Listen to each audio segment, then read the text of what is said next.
राधा माधव कुंज बिहारी।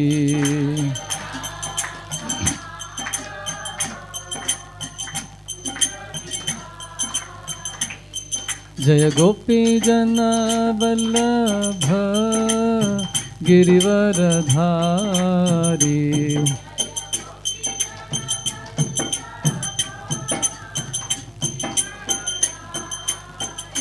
जय गोपी जन वल्लभ गिरिवरधारी।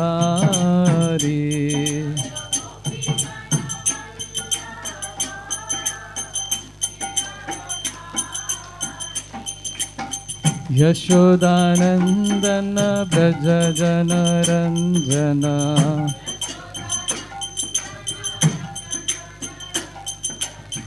यशोदानंदन ब्रज जन रंजना।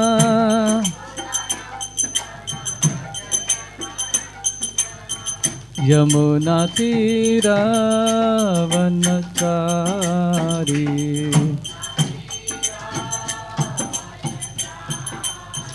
यमुना तीरा वनचारी।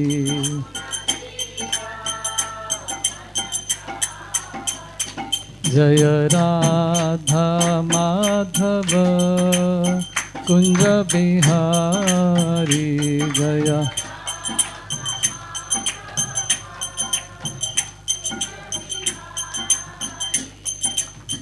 हरे कृष्णा कृष्णा कृष्णा हरे हरे, हरे राम राम राम हरे हरे।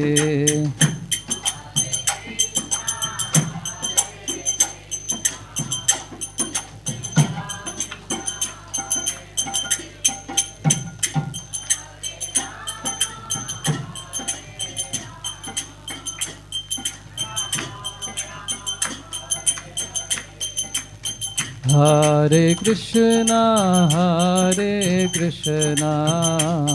कृष्णा कृष्णा हरे हरे, हरे राम राम राम हरे हरे।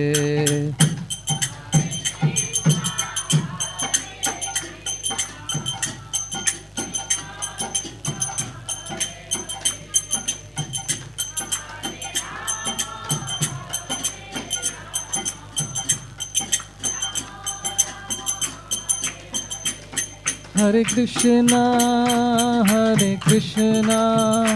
कृष्णा कृष्णा हरे हरे, हरे राम राम राम हरे हरे। हरे कृष्णा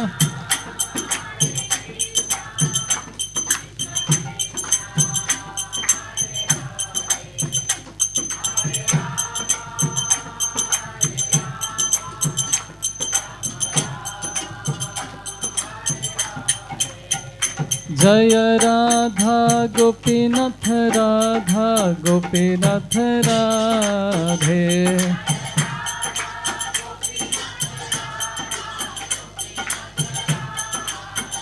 जय गौरनिताय गौरनिताय गौरनिताय जय गौरनिताय।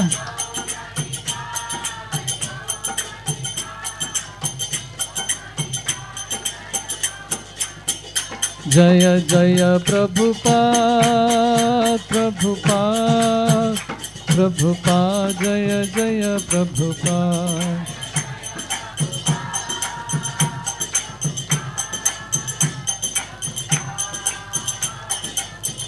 निताय गौर हरि बोल हरि बोल हरि बोल, निताय गौर हरि बोल।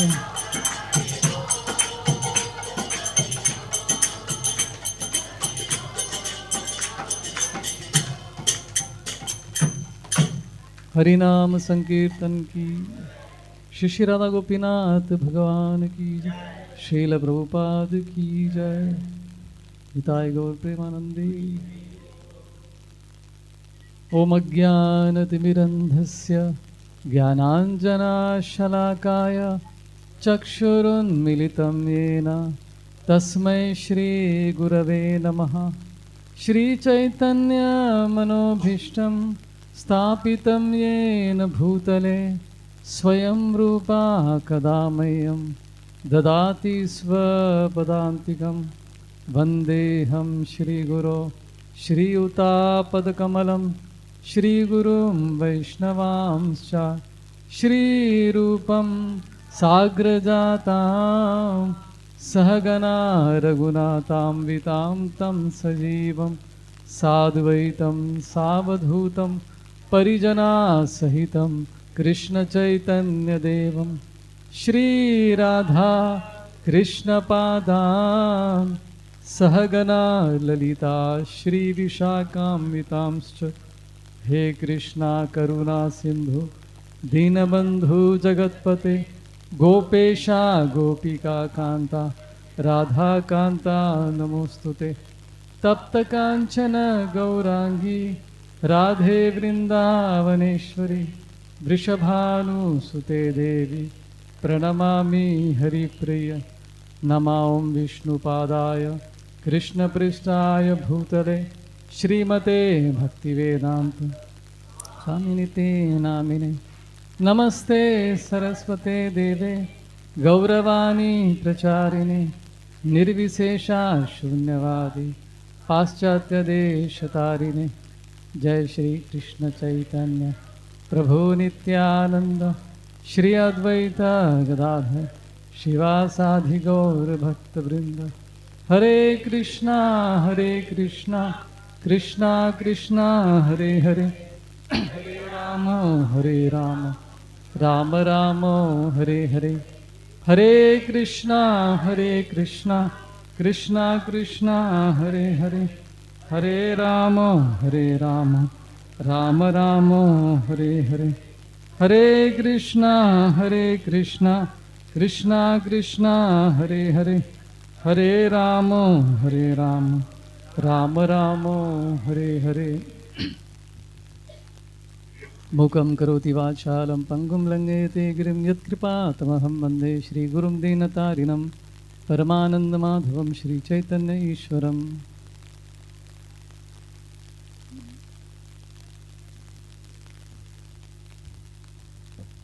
हरे कृष्णा।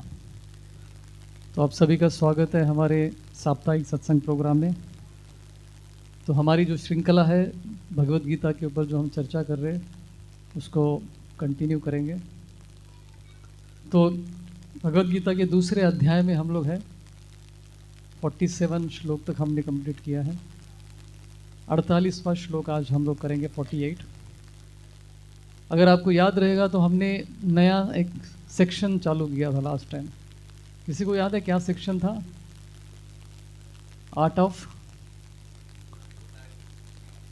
वर्क, काम कैसे करना है, इस भौतिक जगत में रहते हुए हमको कार्य कैसे करना है।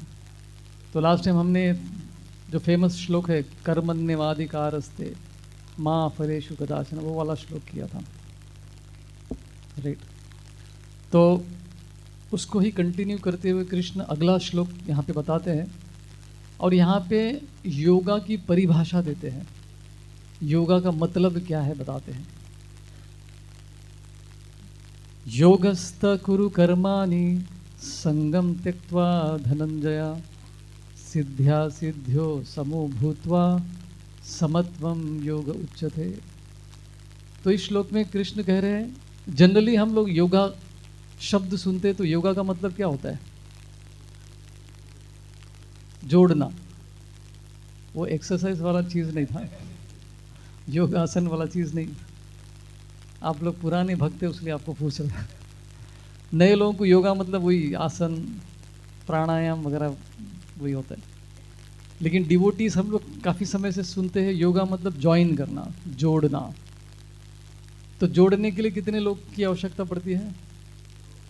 कम से कम, है ना? तो दो कौन है? जीव और भगवान। तो दोनों का जब कनेक्शन हो जाते हैं उसे योगा कहते हैं। तो योगा में भी अलग अलग टाइप्स है। कर्म योग है, ज्ञान योग है, अष्टांग योग है, भक्ति योग है, 4 प्रकार के योग है। तो लेकिन यहाँ पे कृष्ण योगा का जो मतलब है कुछ अलग ही दे रहे हैं। भौतिक जगत के स्तर पे हमको कैसे रहना है उसको लेकर कृष्ण बोल रहे कि ये भी योगा है। समत्वम योग उच्यते। समत्व मतलब समानता के साथ हमको व्यवहार करना है।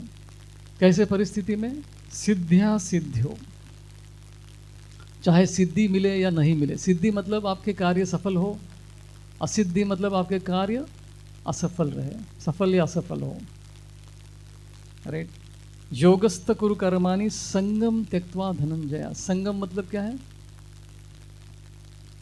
प्रयाग में संगम नहाने का जो जगह है वो नहीं है। संगम का एक मतलब क्या है?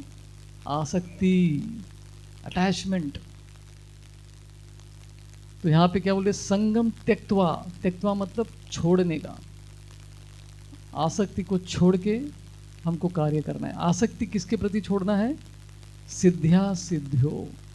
सिद्धि मतलब आपके कार्य सफल हो, असिद्धि मतलब आपके कार्य असफल हो, दोनों परिस्थिति में, है ना। तो ये अलग तरीके का एक डेफिनेशन यहाँ पे कृष्ण दे रहे हैं योगा का मतलब। इक्वानिमिटी, इंग्लिश में अगर शब्द देखेंगे, इक्वानिटी मतलब आपके जीवन में खुशी हो तो भी वैसे ही है, दुख भी हो तो भी कुछ असर नहीं है, दोनों परिस्थिति में आप एक समान है। तो कृष्ण ऐसा क्यों बोल रहे हैं? इसको योगा करके क्यों बता रहे हैं?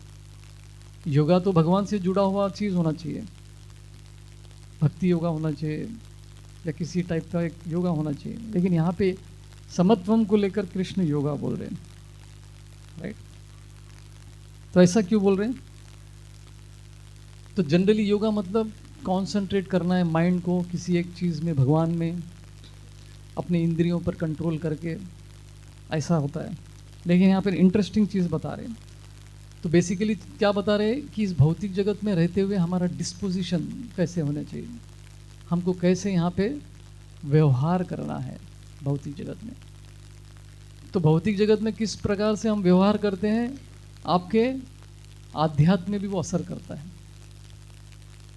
जैसे उदाहरण के रूप में बताते हैं कि हम लोग रोज़ 16 माला करते हैं, या करना चाहिए। हरे कृष्ण महामंत्र का 16 माला करना होता है, 2 घंटे लगते हैं कम से कम। तो ये 2 घंटे जब करते हैं, लेकिन बाकी 22 घंटे क्या करते हैं?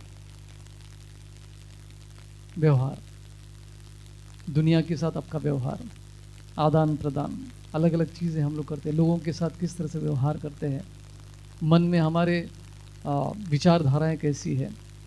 तो ये सारी चीज़ें भी आपके वो 2 घंटे के जप में असर करता है। तो इसलिए कृष्ण बोले कि ये 22 घंटे में आपका व्यवहार कैसे होना चाहिए वो इम्पोर्टेंट है। तो वो बता रहे वो भी योगा ही है, केवल 2 घंटे का जप नहीं, बाकी के 22 घंटे भी उतना ही इम्पोर्टेंट है। राइट।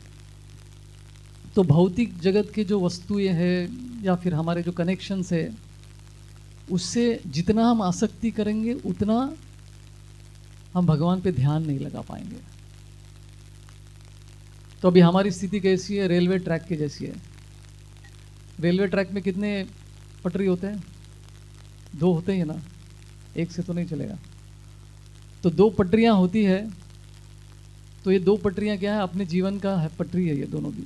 एक भौतिक जगत में जो हम लोग कार्य करते हैं, जो अपना जीवन है, भौतिक जीवन और आध्यात्मिक जीवन, भक्तिमय जीवन और अपना मेटेरियलिस्टिक जीवन, दोनों साथ में चल रही है अभी हमारी स्थिति में, करंट स्थिति में। अभी हम सडनली ये नहीं कह सकते कि हम छोड़ देंगे इसको, अभी केवल भक्ति बस। ऐसे बहुत सारे लोग हैं जो करते हैं जोश में आके, उनका भक्ति भी छूट जाता है और भौतिक जगत का जो है वो भी सब छूट जाता है, एकदम फ्रस्ट्रेट हो जाते, हताश हो जाते। राइट। तो समत्वम की जो भावना है भौतिक जगत के वस्तु या कनेक्शंस के प्रति हम दिखाते हैं, यानी कि निरासक्त की भावना से हम लोग व्यवहार करते हैं। पूरा 100% अपना हार्ट एनर्जी डालेंगे कार्य में, लेकिन साथ में संगम त्यक्त्वा, बिना कोई आसक्ति से हमको करना है रिजल्ट के प्रति। तब हम लोग फोकस कर पाएंगे अपने जप में, भक्ति में। तो ये चीज़ यहाँ पे कृष्ण यहाँ पे कह रहे हैं। लेकिन इसका ये मतलब नहीं है कि हमारी जो जिम्मेदारियां हैं भौतिक जगत के प्रति, फैमिली के प्रति, अपने जॉब के प्रति, वो जिम्मेदारियों को भी अच्छे से निभाना है। कभी कभी कुछ लोग आते हैं, यंग स्टूडेंट्स जो भक्ति नया नया चालू करते हैं, प्रभु जी भक्ति में आने के बाद ऑफिस में मन नहीं लग रहा है, तो गड़बड़ है। ऐसा नहीं होना चाहिए। कुछ करने की इच्छा नहीं होती है, पकड़ में सैलरी लेने की इच्छा होती है। काम करने की इच्छा नहीं होती है। एम्बिशंस कम हो रही है, प्रभु जी कुछ बड़ा कुछ करने की इच्छा नहीं हो रही है। लेकिन जो सैलरी ले रहे उतना तो काम करना ही पड़ेगा ना। तो ये गलत अंडरस्टैंडिंग हो जाता है भक्ति का। भक्ति में आने के बाद उल्टा हमको अच्छा कार्य करना होता है, ऑफिस में अपना नाम खराब नहीं करना होता है। नहीं तो बोलेंगे ये डिवोटी लोग ऐसे ही है, टाइम पास, ये लोग कृष्ण के भक्ति करके बोलते हैं लेकिन ऑफिस में कुछ करते नहीं है। तो यहाँ पे हिपोक्रेसी हो जाता है, दोगलापन हो जाता है। तो कृष्ण ये बोले कि आपकी जिम्मेदारियां भी आपको अच्छे से करना है, लेकिन उसको ज़्यादा सीरियसली नहीं लेना है। जैसे लास्ट टाइम मैं उदाहरण दे रहा था, जैसे समुद्र के तट पर बच्चे घर बनाते हैं, आप लोगों ने भी बनाया होगा। ऐसा पैर रख के उसके ऊपर मिट्टी डालते हैं, फिर पैर को निकाल लेते हैं, या फिर हाथ से भी करते थे हम लोग। तो ऐसा एक घर बन जाता था। फिर समुद्र का पानी आके माँ बाप देख रहे बच्चे का ये सब खेल देख रहे, घर बना रहा है, मेरा अपना घर। मुंबई में घर बनाना बहुत बड़ा काम है। खुद का घर होना, उसके लिए पूरा जीवन लगा देते दाव पे। तो थोड़ी देर के बाद समुद्र का पानी आके उस घर को गिरा देता है। वो बच्चा परेशान हो जाता है, रोने लगता है, माँ बाप देख के हंसते हैं। अरे ये ज़्यादा सीरियसली नहीं लेने का, ये तो ऐसे, ये तो जाने ही वाला था एक दिन। तो उस समय भी बच्चा रोता है, लेकिन जब बड़ा हो जाता है तो कुछ समझता है कि हाँ बेकार में मैं रो रहा था, वो तो टेम्परेरी चीज़ था जिससे कोई ज़्यादा सीरियसली नहीं लेना चाहिए। लेकिन जब समझ बढ़ जाती है तो उसको समझता है कि हाँ ऐसे चीज़ों से आसक्ति नहीं करना है। लेकिन वो माँ बाप भी क्या है, बहुत सारे आसक्तियों को पकड़े, बच्चे को देख के तो हंस रहे, लेकिन उनको देख के कृष्ण हंसते हैं। अच्छा तुम भी तो वही कर रहे हो, कितने सारी आसक्तियों को तुमने पाल के रखा है, और छोड़, अब तुम कुछ हो गए तो रोते हो, हे कृष्णा प्लीज़ बचा लो, इस संकट से बाहर निकालो। भगवान के सामने जाके हम लोग रोते हैं। लेकिन जब हम शास्त्र का सहारा लेंगे, जब हम सुनेंगे, शास्त्र से सुनेंगे, तो हमारा डीपर अंडरस्टैंडिंग बढ़ता है, समझ आ जाती है कि इन चीज़ों को ज़्यादा सीरियसली नहीं लेना है। लक्ष्मी के बारे में कहा जाता है कि लक्ष्मी चंचल है ना? सब लोग विश्वास करते हैं। यहाँ पे कितने लोगों के जेब में 500 का नोट है? अरे लेने वाला नहीं हूँ, टेंशन मत लो। मैं मांगने वाला नहीं हूँ, सिर्फ इंफॉर्मेशन के लिए। या फिर ऐसा डर लग रहा हो कि किसी को उधारी देनी है तो उसको मालूम पड़ जाएगा भाई इसके जेब में पैसा, चलो निकालो। तो वो आपकी जेब में जो 500 का नोट है कुछ दिनों के लिए आपके पास है, बाद में वो किसी और के पास जाने ही वाला है वो। तो नोट परमानेंट नहीं है। अभी नोटबंदी हुआ तो गया वो भी। है ना? लेकिन हम लोग ऐसे चीज़ों को इतना सीरियसली लेते हैं और उससे इतना इफेक्ट होता है खुद के ऊपर, फिर हमारा जब आध्यात्म में फोकस चला जाता है। तो कृष्ण ये श्लोक क्यों बता रहे हैं?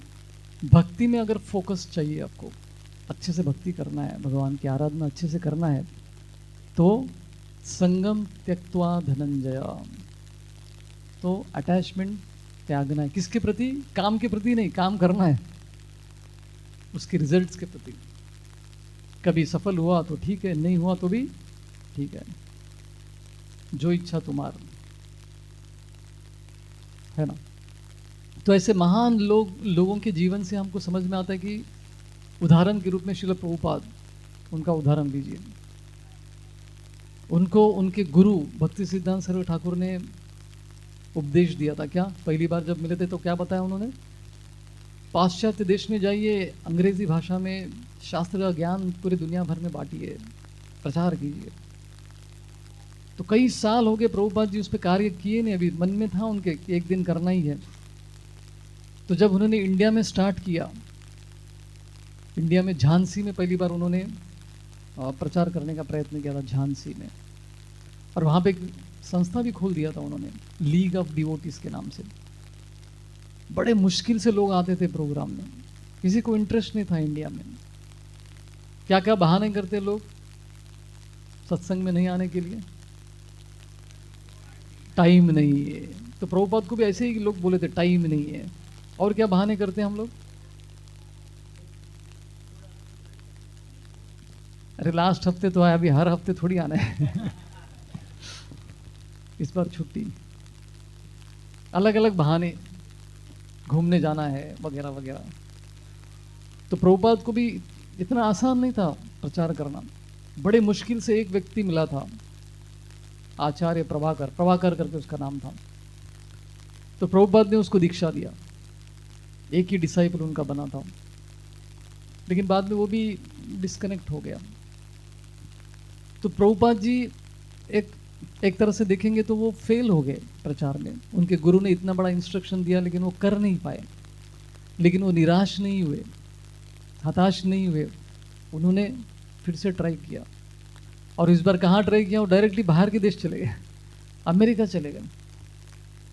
और अमेरिका जाने के बाद भी आसान नहीं था। 1 साल तक वो स्ट्रगल ही कर रहे थे अमेरिका में। किसी के घर पे रहते थे वो, सैली अग्रवाल करके उसका नाम था। इंडियन थे लेकिन वो अमेरिकन ही हो गए थे।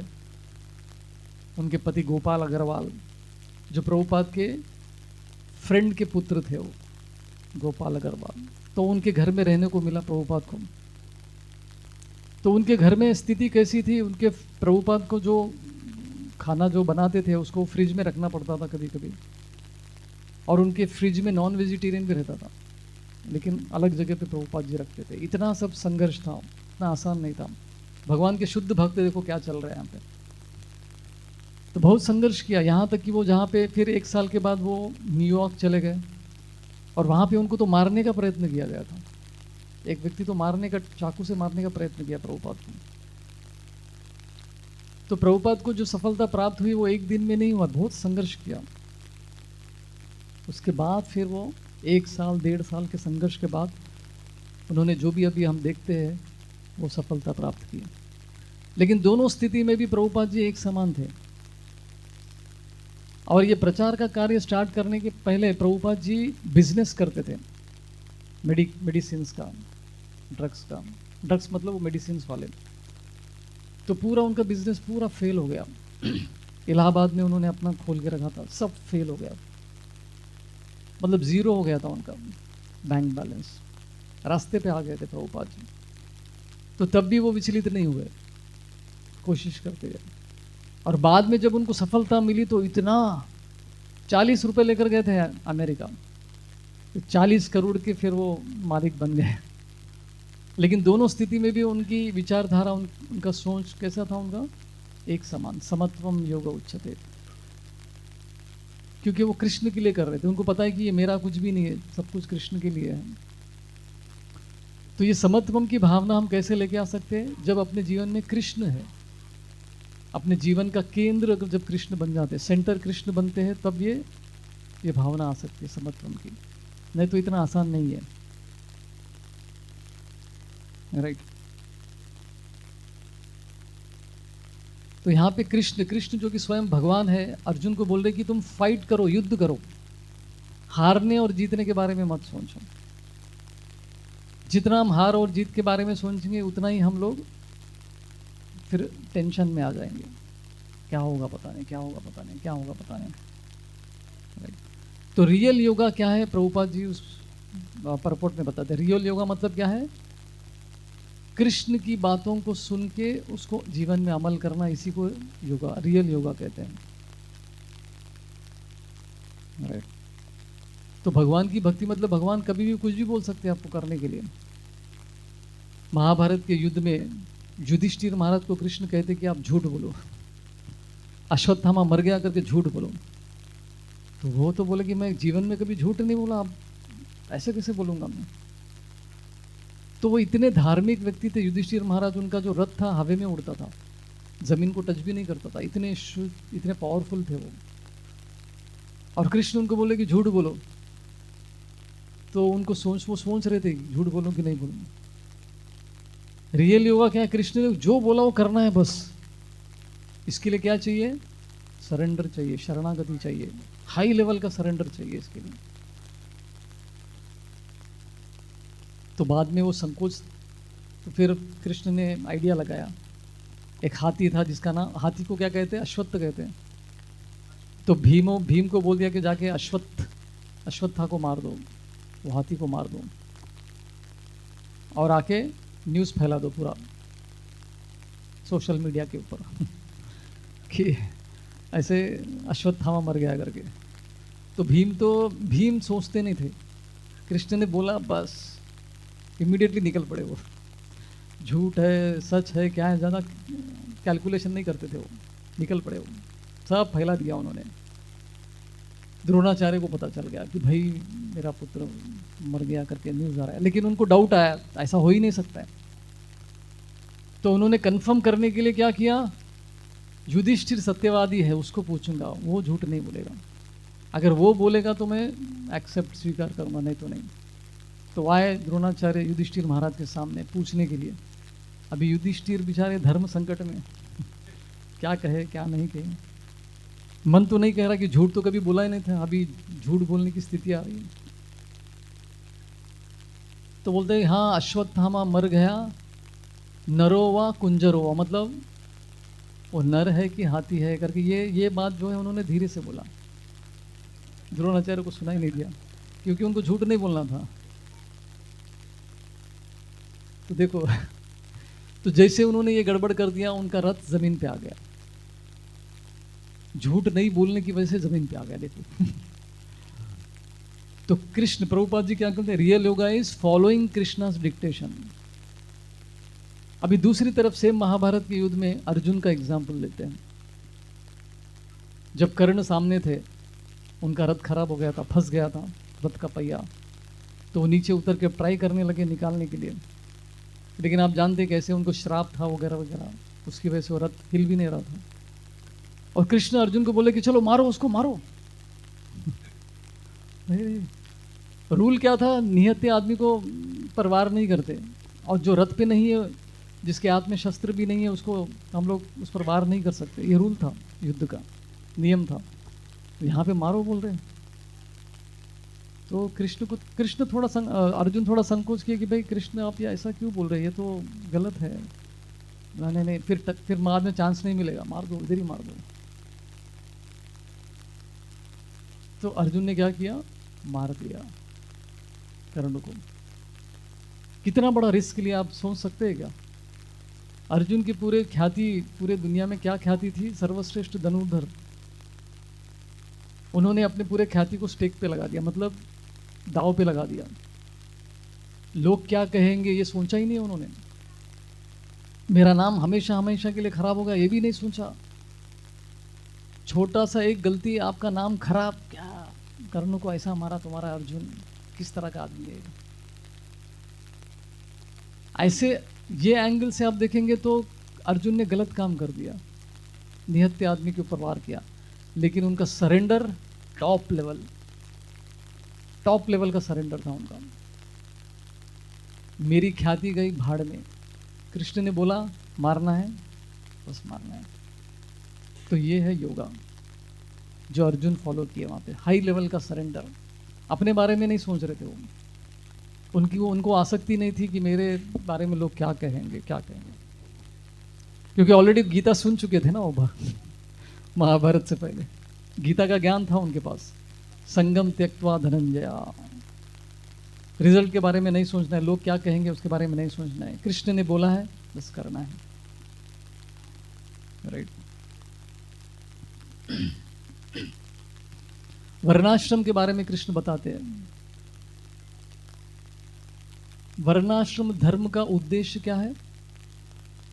विष्णु को प्रसन्न करना। समसिद्धिर हरितोषणम अतः पुंबिर द्विदश श्रेष्ठ वर्णाश्रम विभागश स्वनुष्ठितस्य धर्मस्य समसिद्धिर हरितोषणम, भागवतम में आता है। तो वर्णाश्रम का उद्देश्य क्या है? हरितोषणम मतलब हरि को प्रसन्न करना, विष्णु को प्रसन्न करना है, कृष्ण को प्रसन्न करना।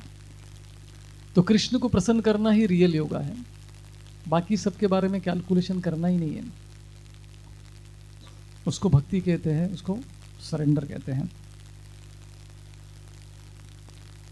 तो यहाँ पे जो समत्वम की भावना के बारे में कृष्ण जो बता रहे हैं, तो हमारी चेतना जब भौतिक जगत के पेचीदा मामलों में जब फंस जाता है, कॉम्प्लेक्सिटीज ऑफ मटेरियल लाइफ, तो फिर हमारा फोकस शिफ्ट हो जाता है, बदल जाता है, दूर हो जाता है भक्ति के मार्ग से, है ना। जैसे हमारे आनंद वृंदावन प्रभु के बारे में जानते होंगे आप लोग। वो फाइनेंशियल आपका जो भी है उसके बारे में हेल्प करते हो, लेकिन सबसे पहला उनका रूल क्या है? आप 16 माला कर रहे क्या? और आपका उद्देश्य क्या होना चाहिए? ये सब आपका फाइनेंसेस अगर ठीक हो जाए तो पूरा फोकस आपको भक्ति में लगाना है, तो ही मैं हेल्प करूंगा आपको। ये कंडीशन के ऊपर ही वो बात करते हैं किसी से। तो उनका कहना है कि ये सब के बारे में इतना ज़्यादा सोचेंगे, सोचना चाहिए, लेकिन बहुत ज़्यादा सीरियसली ले लेते हैं तो फिर वो मन जो है अपना उसमें फंस जाता है, भगवान के नाम जप में फिर वो नहीं लगता है। श्रील हरिदास ठाकुर जब उनको परीक्षा लेने के लिए एक वैश्या आती है, लक्षगिरा बेनापोल करके बांग्लादेश में जो जगह है, तो रामचंद्र खान नाम देखिए रामचंद्र खान तो हिंदू है जो कन्वर्ट हो गए थे जोर जबरदस्ती से उस टाइम पे। तो वो उनके मन में ईर्ष्या की भावना हो गई थी हरिदास ठाकुर के प्रति, तो उनको फंसाना चाहते थे। अभी ये आदमी इतना शुद्ध है, कोई गलत काम करते ही नहीं, इनको फंसाए कैसे? तो जानबूझकर एक वेश्या को भेजकर उनको फंसाने का प्लान करते, लेकिन वो वेश्या को ही कन्वर्ट कर देते हैं हरिदास ठाकुर अपने भक्ति के प्रभाव से। वो भी जप करने लगती है, वो शिष्या बनना चाहती थी उनकी। तो सबसे पहले हरिदास ठाकुर उससे क्या कहते हैं, तुमने जितना भी धन अर्जित किया है पाप कार्यों से, उसको जाके सभी ब्राह्मणों में बांट दो, भक्तों में बांट दो, और खाली हाथ यहाँ पर आना है आपको, तो ही आपको मिलेगा। तो फिर वो सब कुछ त्याग देती है और उनके पास आती है और वो शिष्या बन जाती है, और वो भी 192 राउंड्स एवरीडे करने लगती है। हरी बोल। तो एक बार एक शिव जी के भक्त थे गोवर्धन में, हर दिन शिव जी की आराधना करते थे, तो बड़े पक्के भक्त थे वो। तो शिव जी प्रसन्न हो गए उनसे, बोले क्या चाहिए?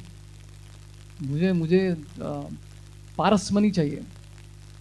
पारसमणि क्या होता है? उसको किसी भी वस्तु से टच कर देंगे मेटल से तो वो सोना बन जाता है। बोले घर में प्रोडक्ट फैक्ट्री बना सकते हैं, अभी तो रेट भी बढ़ गया है अच्छा खासा पैसा मिलने वाला है। पारसमणि अगर आज के ज़माने में होता तो पता नहीं क्या होता है, कितने लोग लड़ते उसके ऊपर। तो शिव जी बोलते कि ये पारसमणि, वो शिव जी से पूछता है कि मुझे पारसमणि चाहिए। अच्छा, तो शिव जी के मन में थोड़ा करुणा की भावना आती है, अरे बेचारा, ठीक है एक काम करो, यहाँ बगल में एक साधु रहते हैं, उनके पास पारसमणि है, वो दे देंगे आपको, उनके पास जाइए, उनको जाके पूछिए। तो साधु के पास पारसमणि, बड़े रिच लगते हैं साधु।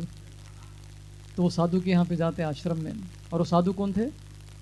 सनातन गोस्वामी थे। तो उनके यहाँ पे गए, बोले कि महाराज आपके पास पारसमणि है, हमने सुना, तो क्या आप दे सकते हो क्या? अभी सनातन गोस्वामी को कुछ भी नहीं पड़ा है, पारसमणि लेके क्या करना है। वो बोले कि हाँ वो कचरे के डब्बे में पड़ा है, ले लो।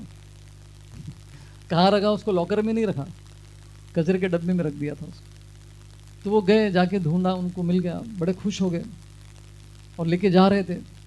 तो जाते जाते उनके मन में विचार आया कि भाई पारसमणि इन्होंने कचरे के डब्बे में क्यों रखा? मतलब इससे भी कुछ तो महंगा चीज़ इनके पास है, कीमती चीज़ इनके पास है। तो फिर से वापस आता है वो, थोड़ा बुद्धिमान था वो, मटेरियल कैलकुलेशंस कर रहा था वो। बोले कि महाराज आप कुछ तो छुपा रहे, पारस मनी आपने कचरे के डब्बे में रखा, मतलब इससे भी कीमती कुछ तो है आपके पास, तो मुझे वो दीजिए। तो सनातन गोस्वामी वो भी करुणा की भावना से बोलते हैं, हाँ इससे भी कीमती चीज़ मेरे पास है, चाहिए क्या? चाहिए। तो बोलता है लेकिन एक कंडीशन, एक शर्त है। क्या है? ये पारस मनी को तुमको यमुना में फेंक के आना है। अरे बाप रे, बड़े मुश्किल से तो मिला, इतना तपस्या करने के बाद हाथ में पारस मनी आया और ये साधु बोले कि इसको फेंकेंगे तो ही वो दूसरा कीमती चीज मिलेगा। लेकिन इनको श्रद्धा थी साधु के बातों पर, तो गए यमुना में फेंक के आए वो। हरी बोल, कितनी श्रद्धा है देखो उनकी। और आए, क्योंकि सनातन गोस्वामी को पता है कि ये जब तक रहेगा ये क्या भक्ति करेगा, ये तो नहीं करेगा। संगम त्यक्त्वा धनंजया, अटैचमेंट से उसको निकाल, तो वापस आता है। बोले दिखाओ क्या, किधर है, दीजिए। सनातन गोस्वामी उसको देते हैं। क्या देते हैं? हरे कृष्णा कृष्णा कृष्णा हरे हरे, हरे राम राम राम हरे हरे। अभी ये उदाहरण देके मैं आपको ये नहीं बोल रहा हूँ कि आपका जितना बैंक बैलेंस है सब लुटा दो और भक्ति एकदम हाई इंटेंसिटी के साथ करो, ऐसा नहीं है। इसका गलत अंडरस्टैंडिंग मत लीजिए। मतलब जितना हो सके धीरे धीरे अटैचमेंट कम करना है। एक दिन में नहीं होगा, ये धीरे धीरे करना है। क्योंकि भौतिक जगत की जितनी आसक्तियां हैं वो इतनी आसानी से नहीं जाती है, माइंड में सब चलता रहता है। एक बहुत सीनियर डिवोटी, एक लेडी डिवोटी अपने इस्कॉन की, बहुत भक्ति किया उन्होंने जीवन में। अंत समय में उनका अंत समय आ गया तो किसी ने पूछा कि आपकी कोई इच्छा तो नहीं बची है? बोला एक इच्छा है। क्या है? एक पिज्ज़ा खाना है। ये इच्छा कब कहाँ से किधर से क्या आ जाएगा मालूम नहीं है, क्योंकि अंदर है वो इतनी सारी इच्छाएं अंदर मेमोरी में सब बैठा हुआ है, सब लिस्ट है अपना, कब कहाँ से वो बाहर आ जाए पता नहीं। तो आसक्तियों को धीरे धीरे, एक दिन में नहीं होगा, सीरियसली नहीं लेना है। अपने जीवन में जो भी दुख होता है या फिर जो भी सुख मिलता है उसको बहुत ज़्यादा ये नहीं, इन्फ्लुएंस नहीं होना है उससे।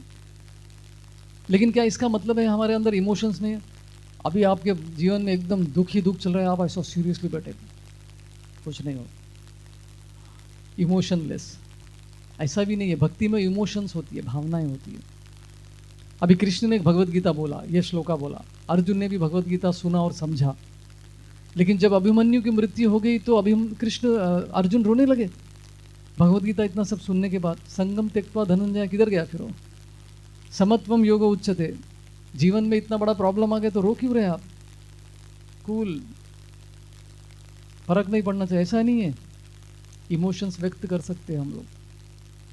और भगवत गीता बोलने वाले कृष्ण भी रो रहे उसके साथ, जिसने बोला और जिसने सुना दोनों भी रो रहे, अभिमन्यु मर गया करके। तो ये कैसे समझने का? तो भक्ति में इमोशंस के लिए जगह है।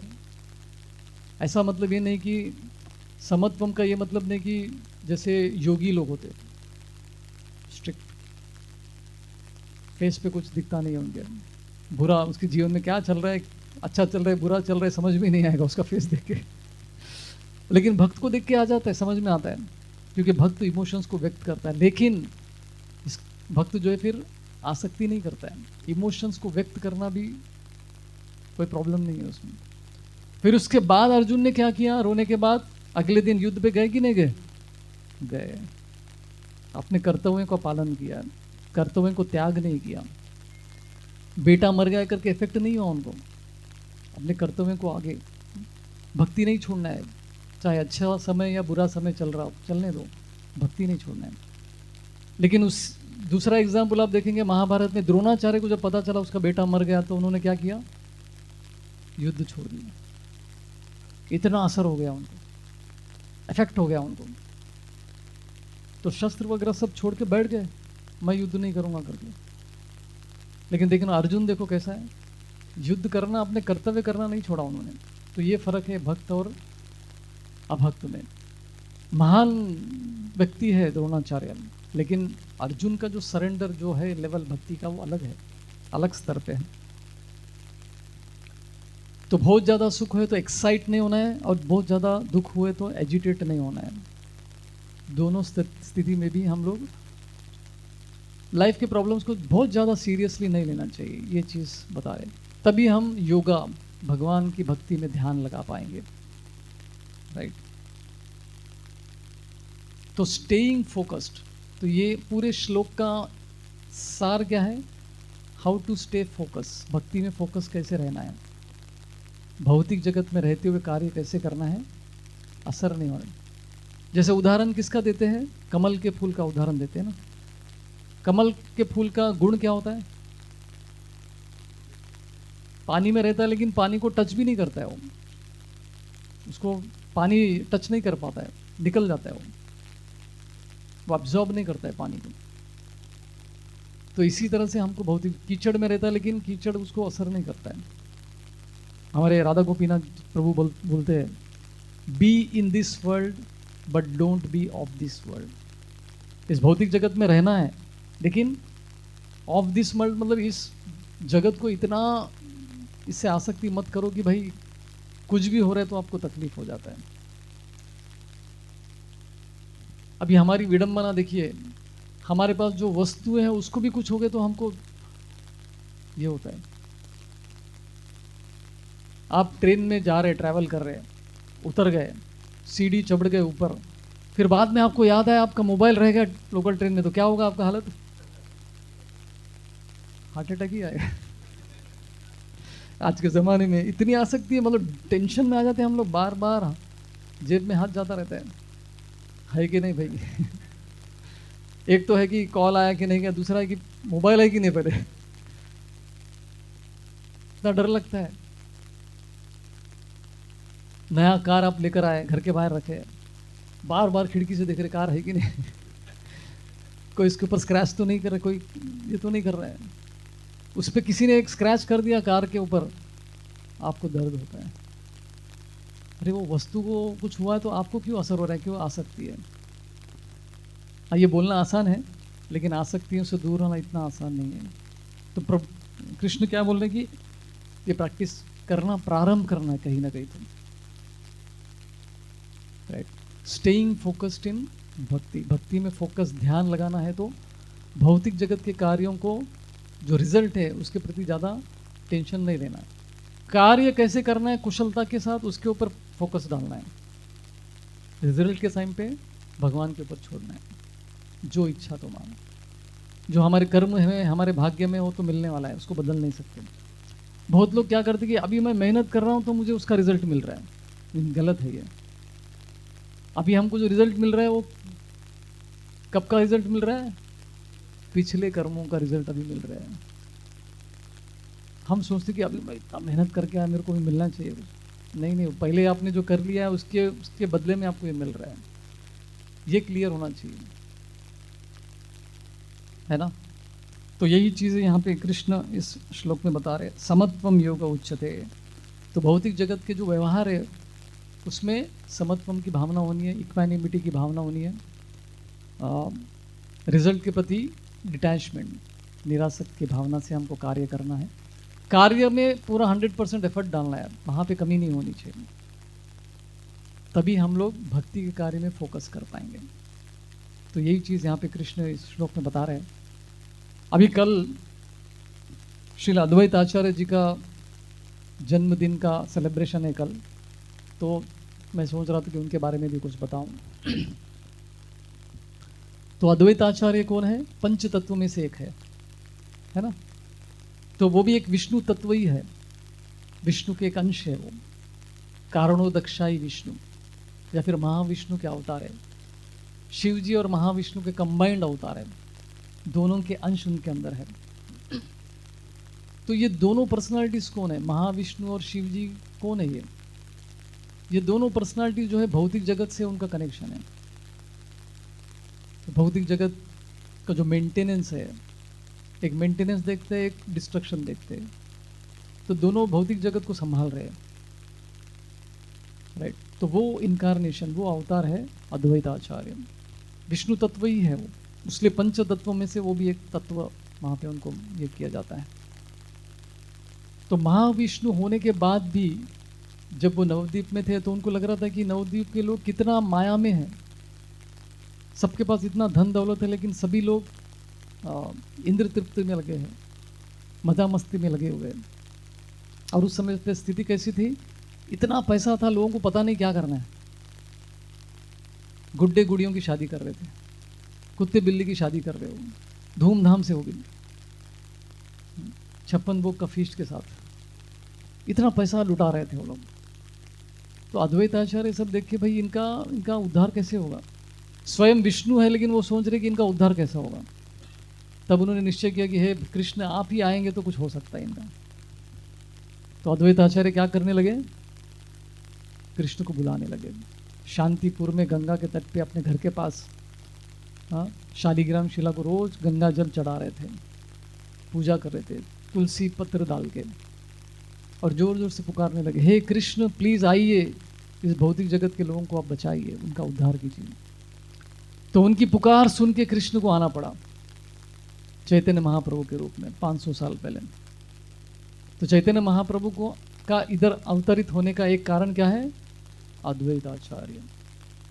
क्योंकि अद्वैताचार्य ऐसे व्यक्ति है जो भौतिक जगत में रहने वाले जीवों की पीड़ा को समझते हैं वो, क्योंकि वो उसी से इंटरेक्शन कर रहे हैं। वो पीड़ा को अच्छे से समझते कि ये लोग कहाँ फंसे हुए करके। तो इनको बचा कौन सकता है, कृष्ण ही कर सकते। तो स्वयं विष्णु बोले कि मैं भी कुछ नहीं कर सकता हूँ, तो कृष्ण को आना पड़ेगा। देखिए कैसी स्थिति है कलयुग में।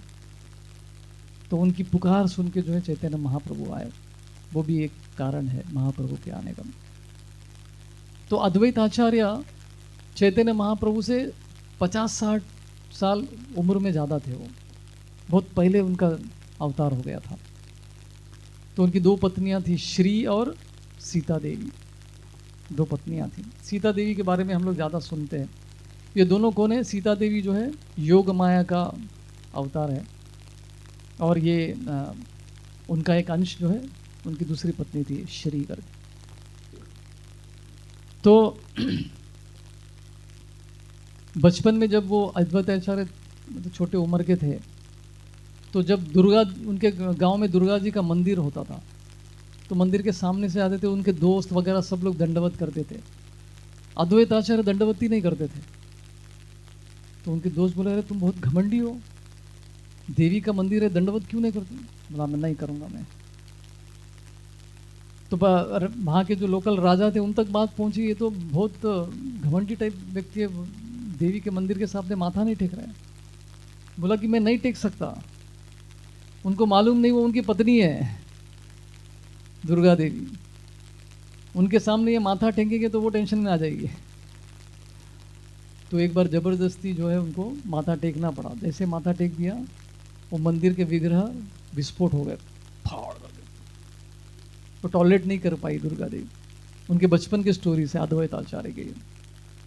तो लोगों को समझ में आया कि भाई साधारण व्यक्ति नहीं है, तो ऐसे पुरुष स्वयं विष्णु के अवतार है, शिव जी के अंश है उनके अंदर। तो चैतन्य महाप्रभु हमेशा उनको रेस्पेक्ट देते थे, क्योंकि वो सीनियर थे, एज में सीनियर थे। तो बार बार उनको रेस्पेक्ट देके बात करते थे। तो अद्वैताचार्य को पसंद नहीं आता था कि ये मुझे अपने सेवक के रूप में स्वीकार नहीं कर रहे, वो हमेशा मुझे आदर और सम्मान कर रहे, मुझे अच्छा नहीं लग रहा है। अभी देखो भगवानों के बीच में कंपटीशन, ये भी विष्णु है और चैतन्य महाप्रभु भी कृष्ण है, दोनों के बीच में कंपटीशन क्या है? एक बोल रहा है कि मुझे आपका सेवक बनना है। तो स्पिरिचुअल वर्ल्ड में, आध्यात्मिक जगत में, वहाँ पे कंपटीशन किस चीज़ का है? मैं सेवक बनूंगा, मैं आपका सेवक हूँ, मैं आपका सेवक हूँ। और यहाँ पे सबको क्या बनना है? बॉस बनना है, मैं तुम्हारा बॉस। बॉस बॉस बॉस, अनु बॉस, दास दास दास, अनु दास नहीं। तो अद्वैताचार्य परेशान हो गया कि भाई ये मुझे सेवक के रूप में क्यों स्वीकार नहीं करते, मुझे इतना रेस्पेक्ट क्यों दे रहे। सभी लोग बाकी सबको वो अच्छे से ये करते, लेकिन मुझे इतना सम्मान आदर क्यों दे रहे, मुझे अच्छा नहीं लग रहा है। तो उन्होंने एक टेक्निक अपनाया। तो एक बार एक प्रवचन उन्होंने ऑर्गेनाइज किया, किसी मंदिर के बाहर प्रवचन दे रहे थे अद्वैताचार्य। और उस प्रवचन में क्या बता रहे थे? मायावाद के बारे में बता रहे थे। देखो मायावाद फिलॉसफी कितना ऊंचा फिलॉसफी, सबसे टॉप है। पूरा गलत गलत लेक्चर दे रहे थे वो, उल्टा पूरा सिद्धांत बता रहे थे। खबर चैतन्य महाप्रभु तो पहुंचती है, देखो अद्वैत आचार्य थोड़ा पागल हो गए कुछ तो गड़बड़ हो गया, मति मारी गई इनकी। तो भागते हुए आए वो चैतन्य महाप्रभु और सुनते इनके लेक्चर को, सुनते बोले क्या बोल रहे अनाप शनाप। तो वो भागते हुए आके अद्वैत आचार्य को पीटने लगते, ये तुम क्या बोल रहे हो ऐसा ऐसा। वो नीचे गिर गए, मार रहे। उनकी पत्नी आती है सीता ठाकुर, अरे बूढ़ा आदमी है इसको मत मारो, छोड़ो करके। तो तभी जो है अद्वैत आचार्य उठ के नाचने लगते हैं, फाइनली आपने मुझे अपने सेवक के रूप में स्वीकार कर लिया। तो ये देखो, एक विष्णु अवतार और दूसरे कृष्ण, वो बोल रहे कि मुझे आपका सेवक बनना है। तो भगवानों के बीच में कंपटीशन ऐसा है कि सेवक बनना है उनको। तो एक बार शांतिपुर में जब चैतन्य महाप्रभु थे, बहुत सारे लोग थे, राइट। तो उस समय पे वो सबको कृपा दिखा रहे थे। उनकी माता शची देवी के ऊपर कृपा नहीं दिखा रहे थे। तो सब पूछने लगे, भाई आप अपनी माता को कृपा क्यों नहीं दिखा रहे? नहीं नहीं, उसने अपराध किया, माँ को भी नहीं छोड़ा उन्होंने। मेरी माँ ने अपराध किया, किसके प्रति? अद्वैत आचार्य के प्रति अपराध किया। जब तक वो माफ़ी नहीं मांगेगी इसको कृपा नहीं दूंगा मैं। बोले क्या अपराध किया? आपकी माँ कोई अपराध कर सकती कि वो तो स्वयं यशोदा माई है। नहीं, उसने अपराध किया। क्या? पुरानी स्टोरी है, बैकग्राउंड की स्टोरी है। बैकग्राउंड में स्टोरी क्या होता है? जब चैतन्य महाप्रभु निमाई छोटे थे तो उनका बड़ा भाई विश्वरूप जो है अद्वैत आचार्य के घर में जाते थे, उनके साथ कृष्ण कथा करने के लिए, कृष्ण कीर्तन उनके घर पे करने के लिए। तो लेकिन बाद में उनका इतना संग लेते, वो अद्वैत आचार्य का बहुत संग लेते उनके बड़े भाई विश्वरूप। और अंत में क्या हो गया? वो सन्यास लेके वहाँ से घर से निकल गए, सन्यासी बन गए।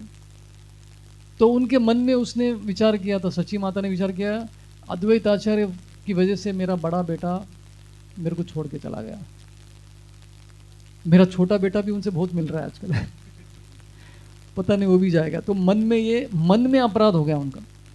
तो महाप्रभु भगवान कृष्ण है, उनको सब मालूम पड़ता है कौन मन में क्या चल रहा है। तो उसने मन में अपराध किया, अद्वैत आचार्य के प्रति उन्होंने एक लांछन लगाया। तो बाकी सबको तब पता चलता है कि महाप्रभु कृपा क्यों नहीं दे रहे। तो एक बार शांतिपुर में सब जोर जोर से कीर्तन वीर्तन चल रहे थे, तो कुछ भक्त लोग जाके शची माता को बोलते, जाओ जाओ अद्वैत आचार्य प्रभु के चरण को छू लो, ये मौका अच्छा है, डांस कर रहे हो, उसको उनको समझ में भी नहीं आएगा आप कब उनके चरण छू रहे करके। तो सब डांस में मगन थे, तो शची माता जाके अद्वैत आचार्य प्रभु के चरण छू के आ जाती है। तो ये महाप्रभु देखते, बोला हाँ अभी मैं कृपा दूंगा। देखो, और ये दोनों पर्सनालिटीज कौन है? एक तो माँ है यशोदा माई, बोला कोई भी हो, भक्तों के प्रति अपराध भगवान सहन नहीं करते। तो ये अद्वैत आचार्य का ऐसा एक पोजीशन था वहाँ पे। तो वो एक कम्युनिटी के लीडर थे, चैतन्य महाप्रभु आने से पहले वैष्णव कम्युनिटी के लीडर थे। कुछ ही लोग हैं जो साथ में आके भक्ति करते थे, श्रीवास ठाकुर, अद्वैत आचार्य, गदाधर पंडित, ये कुछ लोग साथ में आके कृष्ण कथा कृष्ण कीर्तन करते थे। तो अद्वैत आचार्य जब जगन्नाथपुरी जाते थे अपने रथ यात्रा के समय पे, 4 महीने वहीं पे रहते थे वो लोग, सब लोग जितने भी नवद्वीप के लोग थे सब जगन्नाथपुरी जाते थे। तो वहाँ पे चैतन्य महाप्रभु को प्रसाद खिलाने की बहुत इच्छा रहती है उनको, अद्वैत आचार्य को। तो उनको खाने पे बुलाया। अभी प्रसाद कहाँ से आता था? आनंद बाजार, जगन्नाथ जी का महाप्रसाद लेके आते थे भर भर के। तो महाप्रभु को अच्छे से खिलाने की उनकी इच्छा रहती थी। तो महाप्रभु अकेले नहीं आते थे, उनके साथ 5-6 सन्यासी आते थे। तो उनको थोड़ा सा मन में ये होता था, अरे ये सब क्यों आए?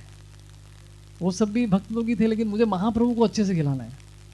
लेकिन साथ में इतने सारे लोग आते, पलटन आ जाता है। तो उनके मन में एक इच्छा थी कि महाप्रभु को अकेले को अच्छे से खिलाना है। अभी महाप्रभु से कुछ बात छिपती नहीं है, उनको पता है क्या चल रहा है इनके मन में। तो एक बार क्या होता है, इतना जोर से बारिश होता है और ये सबको इनवाइट करते खाने के लिए महाप्रभु को। इतना जोर से बारिश होता है कि कोई आ नहीं पाते, चैतन्य महाप्रभु अकेले आते हैं। उनको बारिश वारिश से कुछ फर्क नहीं पड़ता है, उनको बिना छाता के भी आ सकते हैं, कृष्ण है। तो वो अकेले आ गए। तो बड़े खुश हो गए। Right? तो एक्चुअली वो अद्वैत आचार्य प्रार्थना करते किससे? इंद्र से, भाई तुम कुछ करो। अभी अद्वैत आचार्य ने इंद्र की तरफ देखा तो उनको तो करना ही है, बॉस है, विष्णु है। तो अद्वैत आचार्य इंद्र ने सब कर दिया था। बारिश जानबूझकर इतना कर दिया कि बाकी सब लोग आ नहीं पाए, चैतन्य महाप्रभु अकेले आए और उनको प्रसाद खिलाया भर भर के। तो चैतन्य महाप्रभु बताते भी है, हाँ ये तुम्हारा ही सब कार्य लग रहा है, तुमने ये सब अरेंजमेंट किया है ताकि मैं अकेला आऊँ करके। तो अपने भक्तों के मन की इच्छा को पूरा करते हो चैतन्य महाप्रभु। और अद्वैत आचार्य उनके 6 पुत्र थे, उसमें से 3 भक्त बन गए और 3 मायावादी बन गए। भगवान विष्णु के घर में जितने भी लोग पैदा हुए सब भक्त बन गए ऐसा जरूरी नहीं है। 3 लोग मायावादी बन गए, गलत संग। तो किसी के साथ भी कुछ भी हो सकता है, संग नहीं करेंगे तुम, चाहे भगवान के घर में हो आप, किसी के भी घर में क्यों ना हो। राइट। तो अद्वैत आचार्य ऐसे महान व्यक्ति हैं जिनकी कृपा से हमको चैतन्य महाप्रभु मिले। चैतन्य महाप्रभु आए और हरे कृष्णा मूवमेंट का उद्घाटन किया उन्होंने। अगर वो नहीं आते तो महाप्रभु नहीं आते, महाप्रभु नहीं आते तो संकीर्तन मूवमेंट स्टार्ट नहीं होता। और सबसे इंपॉर्टेंट तो श्रील प्रभुपाद जी हमारे लेके। संकीर्तन मूवमेंट तो स्टार्ट हो गया, लेकिन अगर प्रभुपाद नहीं होते, इस्कॉन नहीं होता, तो शायद हम लोग भक्ति में नहीं आते, हम लोग लगे रहते अपने दुनिया में। देखो कितना कृतज्ञता की भावना हमारे मन में होनी चाहिए इस्कॉन के प्रति, प्रभुपाद के प्रति स्पेशली। हम लोग लोगों को पकड़ पकड़ के बोल रहे भगवान का नाम लो करके। हाँ, सत्संग में आइए, हमारे प्रोग्राम्स में आइए। हमको क्या मिलता है? कुछ नहीं मिलता है। आप लोग जो दूसरों को लेकर आते हैं, आपको कुछ मिलता है? कमीशन मिलता है इस्कॉन की तरफ से? आपको कुछ नहीं मिलता है, लेकिन हम शेयर कर रहे हैं क्योंकि हमको कुछ अच्छा मिल रहा है तो दूसरों को बता रहे हैं। तो प्रभुपाद ने ये ऐसा एक संस्था बनाई है जो windows to the spiritual world, जहाँ से हम भगवत धाम जा सकते हैं। अभी एक लास्ट स्टोरी जो अभी व्हाट्सएप में आया था, एक डिवोटी का। प्रभुपाद के एक डिसाइपल थे, शिष्या थी, सिंपल डिवोटी, बड़े कभी बड़ा लेक्चर, बड़ा कीर्तन ऐसा कुछ जीवन में किया नहीं है, बस हर दिन का अपना भक्ति कर रही थी बस। तो उनको वो बीमार पड़ गई थी, लास्ट मोमेंट में थी वो। तो फिर लास्ट में वो बहुत प्रसन्न हो गई, इतनी खुश हो गई कि पूछो मत। और जाने से पहले वो राधा राधा करके नाम ले रही थी, राधा रानी को याद कर रही थी। तो फिर उसने ये भी बोला कि उनके पति को बोलती है कि आप प्रभुपाद जी का कीर्तन लगाओ, मेरा जाने का टाइम हो गया। राइट। तो ऐसा पूरा अरेंजमेंट हो गया और ऐसे स्थिति में उन्होंने अपने प्राणों को त्याग दिया। और कुछ दिनों के बाद वो माता जी जो गुजर गई है, वो सपने में आती है, अपने पति के सपने में आती है और बोलती है कि प्रभुपाद ने हमको जो दिया है वो परफेक्ट चीज़ दिया है, मैंने अपने जीवन में कुछ ज़्यादा कुछ किया नहीं है, सिंपल भक्ति मैंने किया है और प्रभुपाद मुझे भगवत धाम लेकर गया। आप ये मैसेज पूरी दुनिया में फैलाओ करके अपने पति को बोलती है। कुछ बड़ा बड़ा चीज़ करने की आवश्यकता नहीं है, सिंपल भक्ति करना है तो खुद प्रभुपाद आएंगे, हमको पकड़ के लेके जाएंगे भगवत धाम। कितना होप गिविंग स्टोरी है ना। तो अपने पति के सपने में आती है, तो पति देवा भी वो मैसेज को हर जगह पे वो उसको ये कर रहे हैं, बता रहे लोगों को भक्ति करते रहो, बस रोकना नहीं है। तो ये अद्वैत आचार्य जी के बारे में कल दोपहर तक फास्टिंग रहेगा, तो उनके प्रति हम कल प्रार्थना कर सकते हैं कि थैंक यू बोल सकते हैं उनको कि आपकी वजह से हमको चैतन्य महाप्रभु मिले। और चैतन्य महाप्रभु कुछ क्वालिफिकेशन नहीं देखते भक्ति देने के लिए, कृष्ण देने के लिए कोई क्वालिफिकेशन, पात्र अपात्र देखी न देखी, पात्रता है नहीं है कुछ नहीं देखते, बस जो भी आ रहा है हाथ फैला के उसको कृष्ण दे रहे हैं। तो ये स्पेशल अभी एक ये चल रहा है, गोल्डन पीरियड चल रहा है बोल सकते हैं। गुप्ता डायनेस्टी करके था, याद है स्कूल में पढ़े हम लोगों ने, गोल्डन पीरियड था, 200 साल का उनका गोल्डन पीरियड था, मतलब कोई प्रॉब्लम नहीं था उनको 200 साल तक। तो अभी भी वही पीरियड चल रहा है, गोल्डन पीरियड, जहाँ पे महाप्रभु का संकीर्तन मूवमेंट पूरे विश्व भर में चल रहा है। तो ये संकीर्तन मूवमेंट देखो पूरे विश्व में चल रहा है। आज हमारे मंदिर में चाइना से लोग आए, चाइना जो कम्युनिस्ट कंट्री है, वहाँ पे भक्ति करना ऐसे खुलेआम मुश्किल है। वहाँ पे पूरा एक बड़ा ग्रुप आया मंदिर में, 2 दिन से मंदिर में देख रहा हूँ मैं उनको, ऐसा सिंसियरली बैठ के जप कर रहे हैं। मतलब उनको देख के ऐसा लग रहा है कि भाई इनका कनेक्शन है क्या अपने धर्म से, कृष्ण से कोई कनेक्शन ही नहीं रहा होगा कुछ साल पहले, अभी बैठ के कृष्ण का नाम जप कर रहे हैं। इतना इंस्पिरेशन, प्रेरणा मिल रहा था उन सबको देख के। छोटे छोटे कद के थे सब, छोटी छोटी आंखें, लेकिन कृष्ण के प्रति इतनी भक्ति देख के आश्चर्य लगता है। ये इतना बड़ा ट्रांसफॉर्मेशन साधारण चीज नहीं है ये। इंडियन लोगों को मुश्किल हो रहा है आजकल, बाहर के लोग जल्दी भक्त बन जाते हैं, खास करके रशियन लोग भी कितने सारे लोग मंदिर में आए हैं अभी, पूरा बड़ा ग्रुप आया था रशियन। भारत के बाद सबसे ज्यादा जो भक्त है इस्कॉन के वो रशिया में है, हजारों लाखों की तादाद में है वहां पे, कठिन परिस्थितियों के बाद भी। -20 -30 डिग्री के वातावरण में वो लोग बुक डिस्ट्रीब्यूशन करते, ठंड में, कोई कमीशन नहीं देता है उनको, कृतज्ञता की भावना में वो सब कर रहे हैं। तो अपने आचार्यों ने हमको बहुत कुछ दिया है, अद्वैत आचार्य, भक्ति सिद्धांत सर ठाकुर, भक्ति विनोद ठाकुर, श्रील प्रभुपाद जी। तो हमको धरोहर मिला है हाथ में, तो हम अच्छे से भक्ति करें। जैसे इस श्लोक में कहा कि भौतिक जगत के प्रति आसक्ति की भावना धीरे धीरे कम करना है, ताकि भक्ति में फोकस बढ़ जाए, है ना, और हम लोग भगवत धाम जा सके। हरे कृष्णा। श्रील प्रभुपाद की, श्री राधा गोपीनाथ भगवान की, निताई गौर प्रेमानंदे। किसी को कोई प्रश्न है आज के हमारे डिस्कशन के ऊपर? यस माता जी। समर्पण का डेफिनेशन भी है पूरा। प्रश्न ये था कि हाँ, आसक्ति छोड़ना है, समर्पण करना है, तो ये समर्पण कैसे करना है? समर्पण के बहुत सारे 6 अंग हैं, उसमें से 2 इंपॉर्टेंट अंग जो हम जिस पे हमको फोकस करना, वो क्या है? जो भक्ति के अनुकूल जो भी चीज़ है उसको अपनाना है।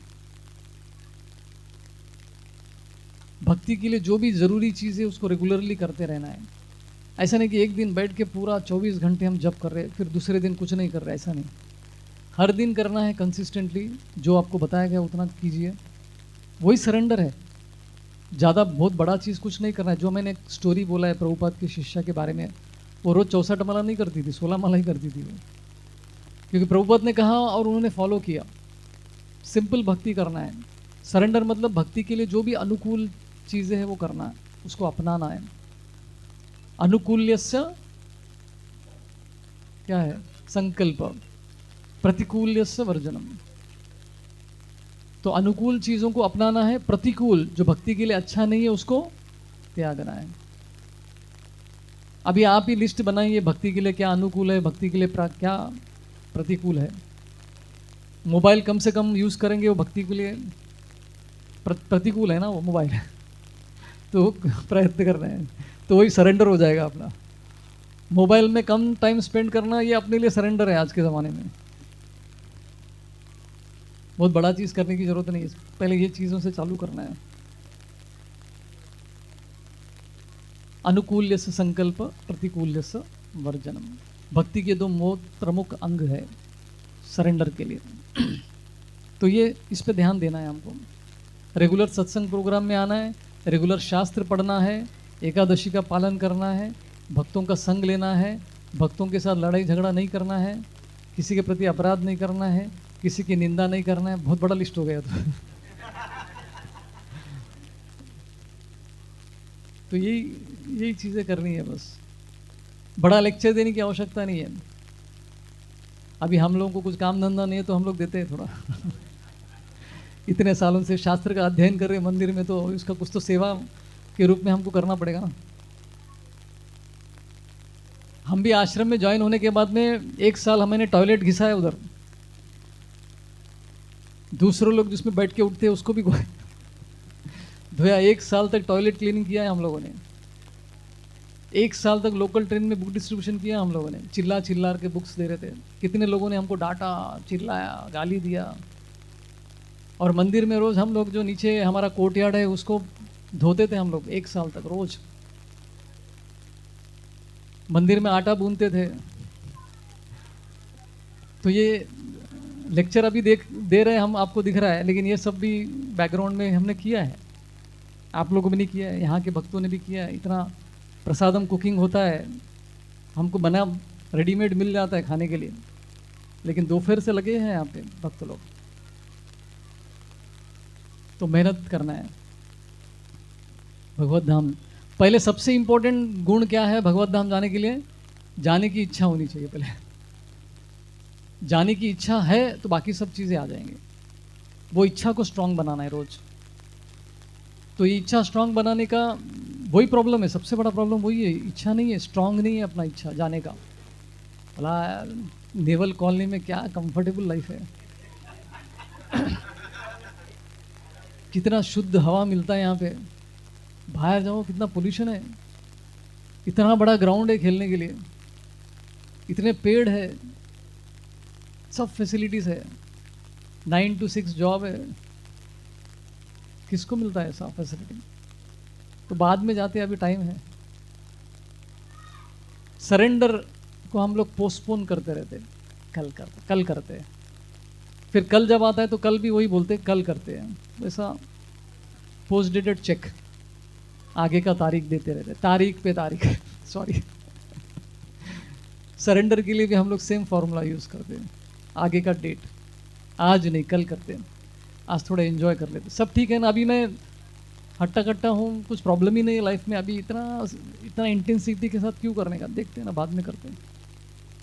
लेकिन सडनली जीवन में कभी क्या हो जाए पता नहीं, बोल नहीं सकते।